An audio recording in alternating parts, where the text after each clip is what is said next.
नमस्कार मित्रांनो, आपण पाहताय टॉप 10 महाराष्ट्र न्यूज चॅनल आणि मी दीपक कोटेकर आपल्या सर्वांचं मनापासून स्वागत करतो।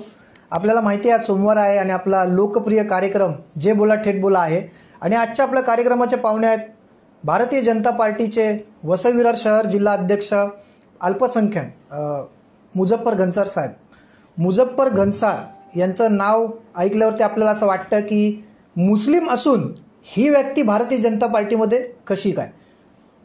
चित्राताई वाघ हे नाव सुद्धा आपल्या सर्वांना ठाऊक आहे की संजय राठोड प्रकरणामध्ये चित्राताईंनी एक प्रमुख भूमिका आपल्याला पार पाडताना दिसलेल्या आहेत। अक्षरशः संजय राठोड यांना राजीनामा देण्यास भाग पाडणारी ही व्यक्ती म्हणजे चित्राताई वाघ आणि या चित्राताई वाघचे अतिशय निकटवर्गीय म्हणून मुझफ्फर घनसार साहेबांना ओळखलं जातं। आज आपण त्यांच्याशी चर्चा करणार आहोत, त्यांच्याशी थेट संवाद करणार आहोत, त्यांना काही प्रश्न विचारणार आहोत। आशा करतो की ते आपल्या सगळ्या प्रश्नांची उत्तरं थेट स्वरूपात आपल्याला देतील, कारण आज राज्याची स्थिती कुठेतरी पुन्हा खालावलेली आहे। करोनाचं संकट राज्यावरती खूप व्यापक झालेलं आहे। असं असताना येणाऱ्या काळामध्ये सरकार आपल्याला सूचना करते की सोशल डिस्टन्सचं पालन करा, मास्क घाला, परंतु जनता या सगळ्याकडे कुठेतरी केराची टोपली दाखवताना आपल्याला दिसते।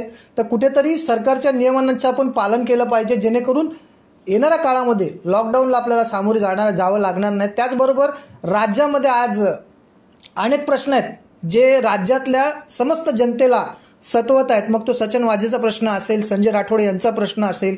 येणाऱ्या काळामध्ये भारतीय जनता पार्टी वसई विरार महानगरपालिकेत कशाप्रकारे काम करणार याचं एक जिवंत उदाहरण मी आज आपल्यासमोर मांडणार आहे, कारण आपल्यासोबत अल्पसंख्याक प्रभारी आहेत, अल्पसंख्याक अध्यक्ष आहेत वसई विरार शहराचे।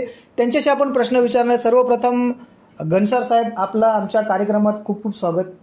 सर्वात महत्त्वाचा आणि सर्वात पहिला प्रश्न मला आपल्याला हा आहे की आपण मुस्लिम समाजातले आहेत आणि असं असताना भारतीय जनता पार्टी मुस्लिम विरोधक आहे असा एक ठिपका भारतीय जनता पार्टीला पडलेला आहे की मुस्लिमांच्या विरोधात राहणारी, मग तो कोणताही विषय असो, तो NRCचा विषय असो, इतर विषय असो, असं असताना आपण भारतीय जनता पार्टीत येण्यामागचं नेमकं काय कारण आहे? सर्वप्रथम मी पहिले ते तुमचा आभार मानतो का तुम्ही कोटेकर साहेब इकडे आले आणि मला हे प्रश्न विचारलेत। त्याच्यानंतर एक मुस्लिम आणि पहिले ते मी असं बोलेल तुम्हाला का आमची नेते माननीय चित्राताई वाघ, जसा तुम्ही बोलले खंदे समर्थक आहे, तर हो मी आहे, कारण राष्ट्रवादीमध्ये असताना मी त्यांचेच बरोबर काम करत होता आणि त्यांनी सांगितलं मला का घनसार असं आपल्याला पक्ष सोडायचा, तू काय करणार? मग ताई तुम्ही जे बोलतील ते मी करणार। ताईंनी पक्ष सोडला आणि भारतीय जनता पार्टी मी जॉईन केली। आज मला भारतीय जनता जॉईन करायला 2 वर्ष। त्यानंतर आदरणीय आमचे जिल्हा अध्यक्ष राजनजी नाईक यांनी मला खूप मोठी जबाबदारी दिली। एक अल्पसंख्याक म्हणून भारतीय जनता पार्टीमध्ये मी नवीन चेहरा असून मी राजकारणात भले 22 वर्ष झालेत मला, 25 वर्ष झालेत मला, पण एक पक्ष सोडल्यानंतर मी नवीन पक्षात आलो। त्यांनी मला खूप मोठी जबाबदारी ही दिलेली आहे की अल्पसंख्याकचा अध्यक्ष, ते पण जिल्हा अध्यक्ष दिला, खूप मोठी जबाबदारी दिली आणि मला ती चांगल्याची आठवण आहे का राजनजी नाईकनी मला बोलवला, घनसार साहेब तुम्ही इकडे या आणि पत्र घ्या तुमचा, मी त्यांचा मनापासून आभार मानतो। तिसरा प्रश्न तुम्ही जो केलेला आहे का एक मुस्लिम असताना भारतीय जनता पार्टीचा तुम्ही उल्लेख केला का ही विरोधी आहे, कशाबद्दल विरोधी आहे मला जरा सांगा तुम्ही का हा पक्ष विरोधी आहे? मी जेव्हापासून आले मला नाही असं वाटत का भारतीय जनता पार्टी का मुस्लिम विरोध आहे। 3 तलाकबद्दल त्यांनी जे केलेलं आहे का 3 तलाक दिले पाहिजेत आणि जे फोनवर होत होते ते आजच्या तारखेत ते कागदावर आले का जिथपर्यंत आमोरसमोर होत नाही तिथपर्यंत ते तलाक होत नाही। त्यानंतर मोदी साहेबांनी जे विकासाचं काम केलं आहे, आमचे आदरणीय देवेंद्रजी फडणवीस माननीय माजी मुख्यमंत्री चांगलं काम करत आहेत, नितीनजी गडकरी आहेत, रस्ते रोड विकासाचे कामं चांगले केले आहेत। म्हणून असं वाटत नाही मला का हा पक्ष मुस्लिम विरोधी आहे। मला कुठेतरी असं वाटत नाही का मला कधीतरी राजनजी नाईकनी असा साईडला केलेला आहे का हा मुस्लिम आहे आणि याला साईडला करू। मला सांगितलंय तू तुझ्या पर्यायाने काम कर, आम्ही आमच्या पर्यायाने काम करतो, आम्ही हिडून मिळून विस्कून आणि आम्ही काम करतो। याचा अर्थ हे नाही का भारतीय जनता पार्टी मुस्लिम विरोधी आहे। नेमकं आता गेल्या काही दिवसांपूर्वी चित्रताईंनी एक मुद्दा उचलला होता, पूजा चव्हाण प्रकरण। याच्यामध्ये संजय राठोड यांना त्यांनी राजीनामा देण्यास भाग पाडला। आत्ता सध्याच्या परिस्थितीमध्ये चित्राताई वाघ यांची भूमिका नेमकी काय आहे? काय इथेच ते थांबणार की पुढे हा लढा अजून चालू राहणार आहे? बघा, ताई आमची सर्व काही आमच्यासाठी आहे. ते आमची गुरु म्हणा, आम्हाला फॅमिली आहे, रिलेशन आहेत हे म्हणा, सगळे ते आमच्याकडे आम्हाला सर्वप्रथम ताई आहेत. त्याच्यानंतर ताईंनी जे पूजा प्रकरण केलेलं आहे ते जसं तुम्ही सांगता का त्यांना राजीनामा दिलेला आहे. राजीनामा नाही, त्यांच्यावर ताईंचं असं म्हणणं आहे की यांच्यावर गुन्हा दाखल झाला पाहिजे. आणि मला असा ठाऊक आहे का त्याच्यावर ताई गप्प बसणार नाही आणि ताईचं काम चालू राहणार. ताई त्याच्यानंतर मला असं कल्पना आहे की काहीतरी PL दाखल करणार कोर्टात आणि जिथपर्यंत त्याला शिक्षा होत नाही तिथपर्यंत ताई लढत राहणार. कारण ती महाराष्ट्राची त्यांचं नाव चित्राताई वाघ, फक्त वाघ नाही, आमच्या महाराष्ट्राची नाही, देशाची ती वाघीण आहे. हे तुम्हाला आज स्पष्ट मी म्हणतो. येणाऱ्या काळामध्ये वसई विरार शहर महानगरपालिकेच्या निवडणुका आहेत. असं असताना पक्षांनी आपण मुस्लिम अल्पसंख्याक या सेलकडे काम करताय. आपल्याकडे नेमकी काय भूमिका असणार आणि येणाऱ्या महानगरपालिकेमध्ये भारतीय जनता पार्टीच्या माध्यमातून किती मुस्लिम कॅन्डिडेट उमेदवार उभे करण्याचं आपल्यावरती सोपवलं आहे? आदरणीय राजनजी नाईक आमचे जिल्हा अध्यक्ष आहेत. त्यांनी मला सांगितलेलं आहे की जे मुस्लिम बाहुबल आहे तिकडे तुम्ही आम्हाला सांगा, आम्ही त्यांना तिकीट देऊ.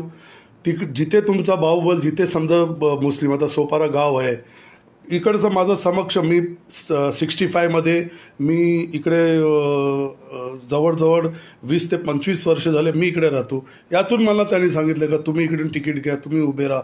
हा पण मुस्लिम बाहुबल आहे. त्याच्यानंतर आमचं रहमतनगर आहे तिकडे सांगितले. असं जे 4-5 ठिकाणी जे मुस्लिम बाहुबल आहेत तिकडे 100% आदरणीय राजनजी नाईक आम्हाला सांगतात का तुम्ही तिकडचं काय असेल तर तुम्ही जिल्हाध्यक्ष म्हणून तुम्ही त्यांना प्रिफर करा आणि तुम्ही सांगा, ते आम्ही तिकीट देऊ. आपण येणाऱ्या महानगरपालिकेच्या निवडणुकीमध्ये सध्या अशी चर्चा रंगते की महाविकास आघाडी बहुजन विकास आघाडीसोबत लढणार आहे आणि नेमकं महाविकास आघाडीमध्ये बहुजन विकास आघाडीसुद्धा येते. असं झाल्याच्या नंतर महाराष्ट्र नवनिर्माण सेना, आत्ता जो प्रामुख्याने महाराष्ट्रामध्ये दबदबा ज्याचा वाढलेला आहे, जसं आज आपण पाहिलं की आजचीच ताजी बातमी आहे की अविनाश जाधव यांना अटक केलेली आहे. त्यांनी कळव्याच्या एका रुग्णालयात जाऊन तिकडचा जो काही घोळ होता तो उघडकीस आणला, त्याच्यानंतर त्यांना अटक केलेला आहे. आपण पाहिलं की 5 वर्ष देवेंद्र फडणवीस साहेब मुख्यमंत्री होते. अनेक राजकीय लोकांनी आंदोलनं केली, परंतु फडणवीस साहेबांनी कोणावरती गुन्हे दाखल करून दिले नाही. या उलट आता जे लोक आंदोलन करतात आहेत मग त्यांच्यावरती आंदोलनाचा ठपका येतोय.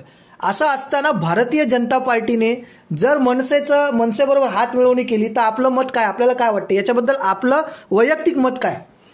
बघा, पहिली गोष्ट ही महाविकास आघाडी आहे, ती महाविकासाने 3 रिक्षाची, आपण जसं ऑटो म्हणतात हे 3 तिगाडी आणि आपण बोलतो ना 3 तिगाडी आणि काम बिगाडी.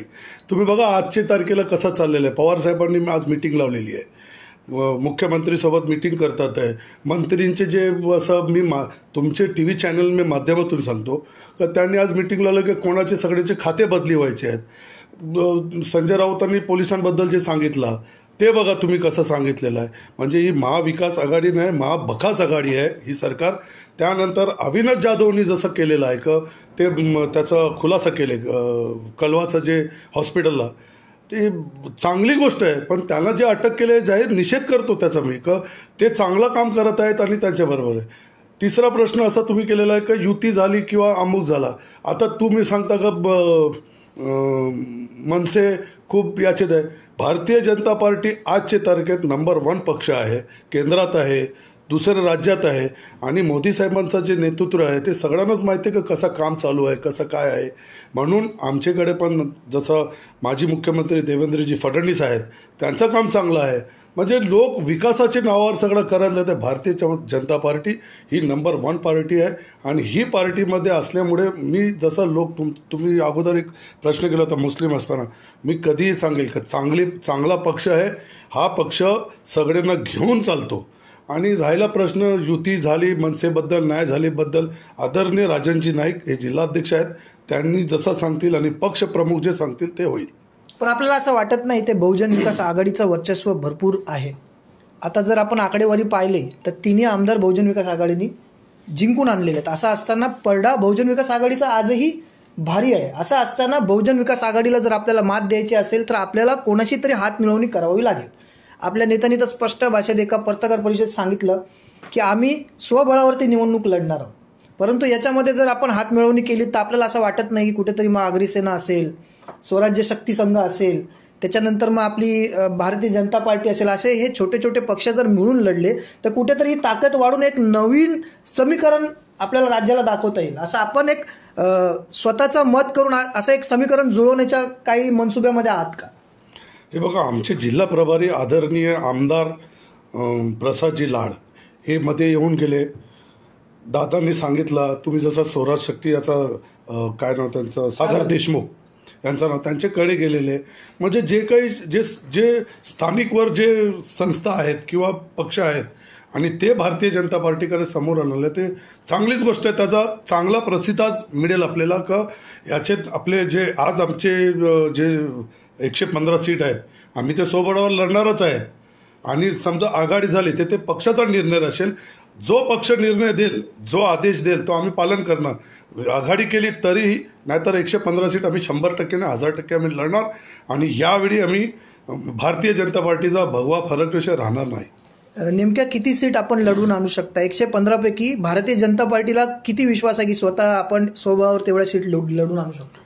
बघा, दादांनी म्हणजे प्रसाद लाड साहेब जे आहेत, आम्ही त्यांना प्रेमाने दादा बोलतात, त्यांनी सांगितलं का महापौर हा भारतीय जनता पक्षाचा राहील. म्हणजे याचा अर्थ आहे की 58 सीट पाहिजेत, ते कमीत कमीत 60 ते 65 आम्ही आणणारच.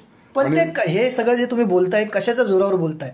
जे ईडीच्या सावट जे आज बहुजन विकास आघाडीवरती लावलं त्याच्या संदर्भात म्हणजे नेमकं काय आहे? बहुजन विकास आघाडीशी लढण्यासाठी भारतीय जनता पार्टीची नेमकी काय समीकरण आहेत? म्हणजे नेमकं कोणता आपल्याकडे आत्मविश्वास आहे की आपण बोलताय की आम्ही स्वबळावरती लढून आणू, लढून जिंकू. नेमकं काय आहे याचं मागचं कारण काय?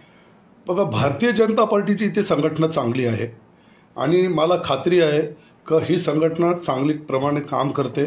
त्यानंतर बहुजन विकासनी जे सत्ताधारी इकडे आहेत त्यांनी किती कामं असे आहेत जे केलेले नाही आहेत. प्रश्न असा आहे की विकासाचे काम केले असते ते जसं नानांनी सांगितलं, राजू पाटीलनी सांगितलं की भारतीय जनता पार्टीची पण ऑफर आहे आणि महाविकास आघाडीची पण ऑफर आहे. त्याचा अर्थ हेच झाला ना, तुम्ही समजू शकतात की काय चाललंय इकडे वसई तालुक्यात, वसई विरार म्युन्सिपल कॉर्पोरेशनमध्ये. हे तुम्ही बघा. करोनाचा सावट दिवसांदिवस आकडेवारी जी आहे ती 3 दिवसांनी 15,000च्या वरती गेलेली आहे. काल 16,600च्या वरती रुग्ण आढळून आलेले आहेत. काही जिल्ह्यांमध्ये लॉकडाऊन झालेलं आहे. असं असताना भारतीय जनता पार्टीने थेट सांगितलेलं आहे की लॉकडाऊनच्या विरोधात आम्ही आहोत आणि जर समजा परिस्थिती बिघडली, अतिशय रुग्ण जर वाढी सुरू झाल्या तर कुठेतरी सरकारला लॉकडाऊन करण्याच्या पलीकडे काय पर्याय नसणार. मग असं असताना आपल्याला काय वाटतं की लॉकडाऊन झालं पाहिजे की नाही झालं पाहिजे? बघा, लॉकडाऊन 100% नाहीच झाला पाहिजे. त्याचं कारण लोकांनी प्रिकॉशन घ्यायला पाहिजेत, मास्क लावायला पाहिजेत, गर्दी टाळायला पाहिजेत, सर्व करायला पाहिजेत. जसं महानगरपालिकेने केले का बाजारपेठ बंद केले, आठवडा बाजाराचं त्यांनी केलेलं आहे. हे सर्व जर शिस्तपणे नालासोपारा विरार वसईनी जर पालन केले ते लॉकडाऊनची गरज पडणार नाही. आणि दुसरं असं का आमचे माननीय प्रदेश अध्यक्ष आमदार चंद्रकांत दादांनी पण असे आम्ही याच्यावर आमच्याकडे 26 तारखेला आम्ही इकडे आंदोलन घेणार होते. कोविडच्यासाठी आम्ही आंदोलन नाही घेतलं. त्याच्यानी जर काय नवा जुना झाला म्हणून ते आम्ही आंदोलन कॅन्सल केलं. आम्ही दाखवणार होते कोविडबद्दल कसं काय चाललं इकडे, काय नाही, इकडची जी परिस्थिती आहे. चंद्रकांत दादा स्वतः येणार होते, आमचे जिल्हाध्यक्ष येणार आहेत, त्याच्यानंतर प्रसाद दादा येणार होते, चित्राताई येणार, सगळे आले नसते तर त्यांना हे झालं असतं. मग ते त्यामुळे इकडे कोविड पसरेल म्हणून त्यांनी ते हे केलेलं आहे. आणि महाविकास आघाडी फक्त आणि फक्त बोलते, कामं काय करत नाही आहे, कामाबद्दल त्यांचं कुठे लक्ष नाही आहे. आता ही सरकार कोण चालवते ते तुम्ही विचार करा, कोणी चालवली असेल. याच्या मागे पाठीमागचं कारण कोण आहे? मुख्यमंत्री तुमचं शिवसेनेचं आहे, सरकार कोण चालवते ते तर बघा. काँग्रेस सांगते का आम्हाला कोण ऐकत नाही. आता तुम्ही नितीन राऊतांचं सांगितलं असतं की मला त्यांनी MPSC बोर्डाचं जे हे झालेलं आहे सर आम्हाला सांगितलं आहे. म्हणजे या सरकारमध्ये पहिली गोष्ट ही आहे की एकामेकामध्ये पहिले संवाद नाही आहे. ते महाराष्ट्र काय चालवतील. म्हणून याचा अर्थ हे झाले ही तिघाडीची सरकार आहे, ही कधी ना कधी तुम्हाला दिसेल की काय होते, याचे परिणाम काय होतील ते माहिती पडेल. एक शेवटचा प्रश्न, येणाऱ्या महानगरपालिकेच्या निवडणुकीमध्ये, ते आता आगामी निवडणुका कोविडच्या काळामध्ये कदाचित पुढे जाऊ शकते, आपण यावेळेला करोनाच्या काळामध्ये खूप चांगल्या प्रकारे काम केलं. MG फाउंडेशनच्या माध्यमातून खूप लोकांना मुझफ्फर साहेबांनी अन्नधान्याचा वाटप केला. अक्षरशः आम्ही त्यांच्यासोबत होतो. घराघरामध्ये जाऊन त्यांनी लोकांना अन्न आणि धान्य पोचवलेलं आहे.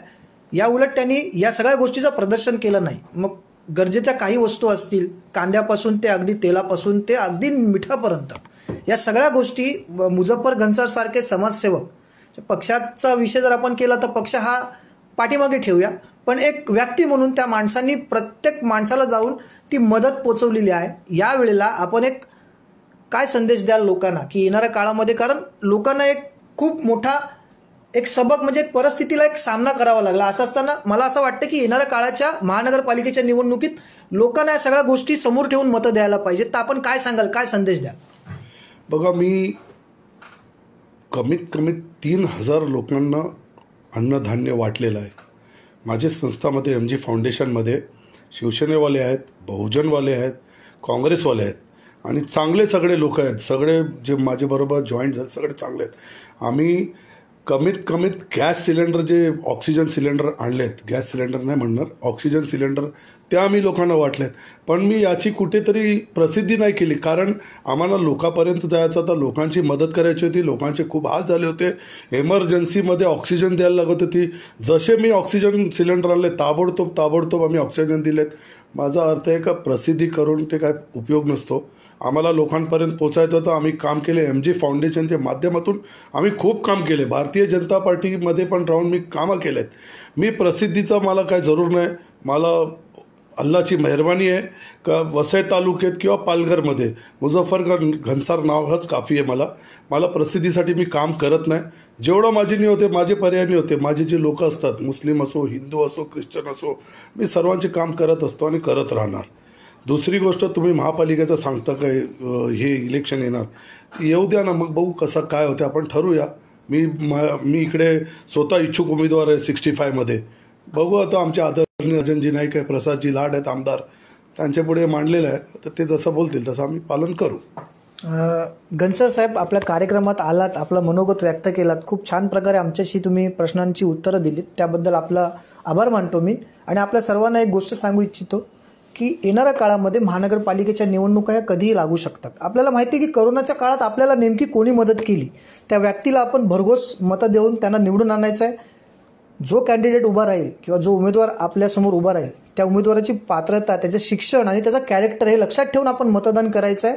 आपल्या सर्वांना माहिती आहे कोविडच्या काळात आपल्याला कोणी मदत केली, या कोविड योद्ध्याला सुद्धा आपल्याला निवडून आणायचं आहे. त्याचबरोबर आपल्यासाठी एक लाडका कार्यक्रम मी घेऊन आलेलो आहे, निवडणुकीचा पंचनामा. आपल्या प्रभागामध्ये, आपल्या विभागामध्ये किंवा आपल्या शहरामध्ये जर शासनाने, प्रशासनाने काम केले नसतील तर नक्कीच आपण आमच्या चॅनलच्या माध्यमातून प्रशासनाला ते पोचवू आणि तुमचं जे काही समस्या असतील ते सोडवण्याचा नक्कीच आपण प्रयत्न करू. त्यासाठी आपण आमच्या व्हॉट्सअप नंबरशी संपर्क साधा. नक्कीच आम्हीसुद्धा तुमच्या प्रभागामध्ये येऊ. तुमचे प्रश्न आहेत, त्या प्रश्नांची उत्तरं नेमकी काय आहेत ती आपण प्रशासनाकडनं सोडवण्याचा पुरेपूर प्रयत्न करू. तूर्ता मी इथेच थांबतो, आपली रजा घेतो.